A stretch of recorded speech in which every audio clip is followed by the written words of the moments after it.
क्या निफ्टी यहाँ से अपनी लूजिंग स्ट्रीक को कंटिन्यू करेगा आने वाले हफ्ते में भी, और स्पेशली कल फ्राइडे के दिन, या फिर यहाँ से बाउंस बैक लेके और रिकवरी शुरू कर देगा? अगर आप इन सवालों का जवाब जानना चाहते हो दोस्तों, तो वीडियो लास्ट तक देखिए। मैं कुछ डेटा पॉइंट शेयर करूंगा जिसमें जिस जो आपको डिसीजन लेने में हेल्प करेंगे अपने अगले ट्रेडिंग डे के लिए।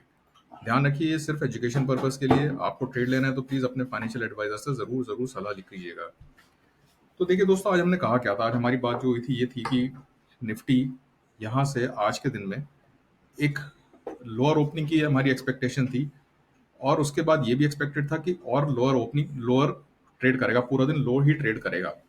मगर एक बात मैंने ये भी बोली थी कि डॉटेड लाइन हमारी चल रही है, जो चैनल चल रहा है मिडिल ऑफ द चैनल, इस पर सपोर्ट मिल सकता है, और इसी को आपको स्टॉप लॉस रखना है डे क्लोजिंग के बेसिस पर। एग्जैक्टली आप देखिए, आज निफ्टी ने हमारे चैनल को, मिडिल ऑफ द चैनल को पूरी तरह से अडहियर किया है, उसके ऊपर की क्लोजिंग दी है, वॉल्यूम बहुत अच्छी रही है, तो हम ट्रस्ट कर सकते हैं। तो अब तक हमने बात की प्राइस एक्शन की, हमने बात की वॉल्यूम की, हमने बात की कैंडल की। कैंडल में दो बातें और, ये बहुत ही यूनिक सा कॉम्बिनेशन बन रहा है। पहला तो ये कि जो हमारा कल का कैंडलस्टिक पैटर्न था, वो था हमारा, मैंने बताया था, बुलिश हरामी पैटर्न, जिसका हमें कंफर्मेशन चाहिए होता है।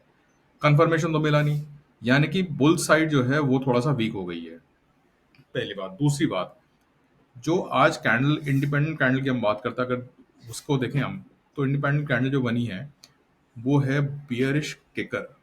एक थोड़ा सा रेयर पैटर्न होता है, बट ये जब भी आता है तो काफी बेरिश दिखाता है, ये काफी बेरिश पैटर्न होता है।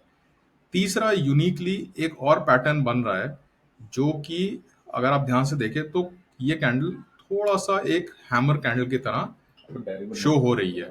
मतलब क्या हुआ कि अगर हम बेरिश किकर के हिसाब से देखते हैं तो हम एक्सपेक्ट कर सकते हैं कि निफ्टी और नीचे जाएगा। अगर हम एक हैमर कैंडल के हिसाब से देखते हैं तो मान सकते हैं कि जो डाउन डाउन ट्रेंड चल रहा है, इसका रिवर्सल का टाइम आ गया है और ज्यादा डाउन नहीं होगा।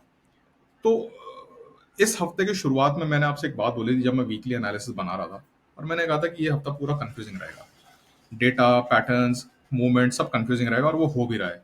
अब देखिए, इस तरह के आज, मतलब वीकली एक्सपायरी के पेनल्टीमेंट डे पे इतने कंफ्यूजिंग पैटर्न बने हैं कि कुछ भी कहना मुश्किल है। ये हमारा जो डॉट लाइन का सपोर्ट है, मुझे लगता है कि सिर्फ ये एक सैक्रोसेंट चीज रह गई है, जिसको आप ध्यान में रखकर अपने ट्रेड्स ले सकते हैं, बना सकते हैं। इसके नीचे अगर डे क्लोज हो जाता है तो आप डेफिनेटली इसको अपने लॉन्ग साइड की पोजीशन को क्लोज कर सकते हैं। बट अभी भी मैं बोलूंगा कि लॉन्ग साइड की मेरे को थोड़ी सी उम्मीद दिख रही है, जग रही है। तो होगा क्या, वो तो कल आने वाले सेशन में ही पता लगेगा दोस्तों। बट कल की जो रेंज है, मैं वो ही बताता हूँ आपको। कल की रेंज मेरे हिसाब से रह सकती है 24,390 से लेकर और मोटा मोटा 24,600 के बीच की हमारी निफ्टी का हमारा मूवमेंट रह सकता है। इसको ध्यान में रखते हुए आप अपना कल का ट्रेड बना सकते हैं। तो ये तो बात रही उन दोस्तों के लिए जो कि टेक्निकल्स को बहुत नहीं समझते, बट जो लोग वाई को समझते हैं उनके हिसाब से देखते हैं कि क्या रहा है। देखिए, हमारा जो ड्रास्टिक डिफरेंस था कॉल और पुट राइटर्स के बीच में, वो काफी हद तक बढ़ गया। सिर्फ करीब मोटा मोटा देखें तो करीब करीब 30 लाख का वाई का डिफरेंस रह गया। अदरवाइज 7 करोड़ 17 लाख के आसपास कॉल राइटर्स बैठे हुए, कॉल रिटर्न है, और करीब करीब 7.25 करोड़ के आसपास पुट रिटर्न है। कॉल राइटर्स का दबदबा दिख रहा है ओवरऑल, और हमारी बहुत जबरदस्त कॉल राइटिंग 25,000 पे हुई है। नीचे की तरफ 24,500, और नीचे की तरफ देखें तो 24,000 पे। बट अगर आज की हम प्योर देखें तो कॉल्स ज्यादा राइट हुई हैं, पुट्स कम राइट हुई हैं। बट कहीं ना कहीं थोड़ा सा दबाव का सेशन तो मुझे लग रहा है कि कल के दिन में थोड़ा सा एक दबाव दिखना चाहिए। मुझे लगता है कोई एक कल गैप ओपनिंग होगी, गैप अप हो या गैप डाउन हो, बट रिकवरी दिखनी चाहिए हमको पूरे दिन में। ये कहना बहुत मुश्किल है, कंफ्यूजिंग है थोड़ा सा कि गैप अप रही, गैप डाउन रही ओपनिंग, मगर रिकवरी दिखनी चाहिए, ये मेरे को लगता है आने वाले सेशन के लिए।